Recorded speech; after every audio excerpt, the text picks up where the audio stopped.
USA wrestling phenom Bo Nickal is one of the UFC's biggest prospects who didn't have to do much to knock on the promotion's door, but he'll have to do a lot more to win the fans' approval. Today, that same promotion is forcefully pushing him forward. You have seen the negative results of this action many times by now. MMA fans are not thrilled for several reasons. Even more, many think Bo is overrated, and if you stay until the end, you'll find out why. In 2022, the three-time NCAA D1 national champion got a chance to prove if he was ready for the UFC after a quick knockout in the Icon promotion. He repeated the recipe for a quick victory at the DWCS twice, with submissions to earn a contract. Not even a year has passed since his pro MMA debut, and he has already become a UFC fighter. But the hype surrounding him is exaggerated. Now, he is 6-0 with a 100% finish rate, which is impressive but questionable. The UFC is driving him through the O'Malley route, feeding him with lambs instead of tough fights.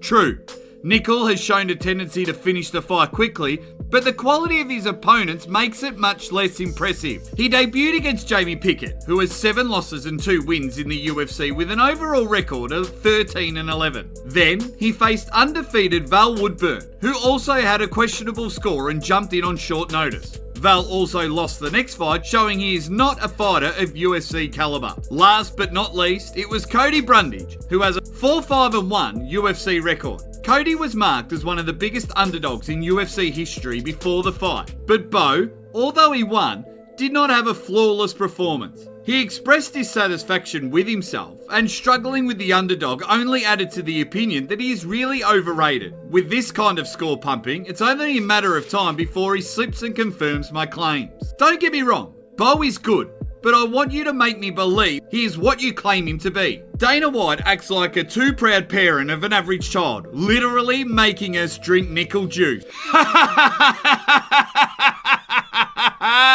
Giving him easy fights and claiming he is skilled is a big no for Bo. If you're already raising our expectations with Nickal talk, at least meet them regularly.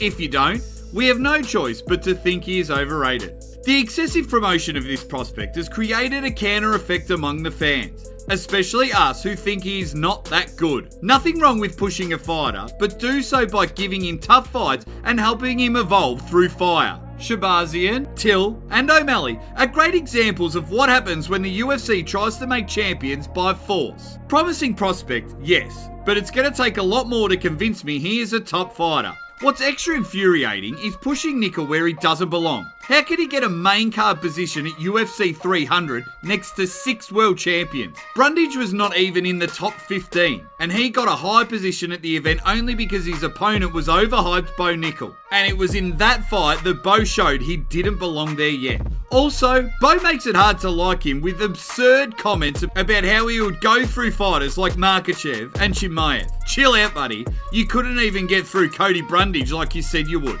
If they keep walking him down this road, there is a big chance they will ruin his career. The I told you so moment could happen on November 17 at UFC 309 because he will have his first test with the dangerous Paul Craig.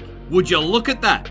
Nickal is back on the main card, but at least against a worthy opponent. It wouldn't be the first time for Paul to cause an upset. He proved once that a fight isn't over until it's over. When he rose from the ashes and submitted Nurmagomedov, Craig found a way to give the finishing blow to Dagestani wrestling. So it is easy to think he will do the same to American wrestling. If Bo wins, we might have to give him some credit. The bottom line is that the kid is good but not tested enough, and that's a fact. Time will tell who was right. Give him someone durable for 3 rounds and let me see what he is made of. Everybody is dangerous in the first rounds, especially against low-tier fighters. Let's see how he behaves in the octagon when he encounters great and constant resistance.